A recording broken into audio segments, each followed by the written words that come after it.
ৰাতিপুৱাই এইফালে আহি গ'ল কেইখনমান পিঠা খাই আহিলোঁ বজাৰলৈকে তেল ভৰাবৰ কাৰণে। খাই বৈ গাড়ীত তেল ভৰাই এতিয়া গৈ আছোঁ আমাৰ ওচৰতে থকা এটা ধুনীয়া মন্দিৰলৈকে। মন্দিৰত আহি পাই পোনপ্ৰথমতে গাড়ীখন ধুনীয়াকৈ থৈ ল'লো। এইটোৱে হৈছে মন্দিৰৰ মেইন গেটখন। বাৰু গেটেৰে সোমাই আহিলোঁ ভিতৰলৈকে। মন্দিৰটো একদম ধুনীয়া মন্দিৰ, ৱাও।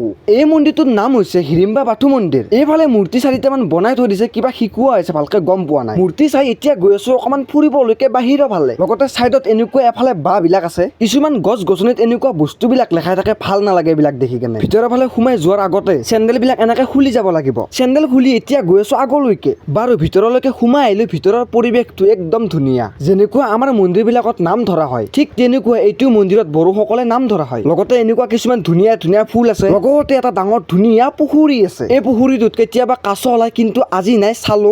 বাৰু এইফালে পানীৰ ব্যৱস্থা কৰা হৈছে, খালে খাব পৰা যায়।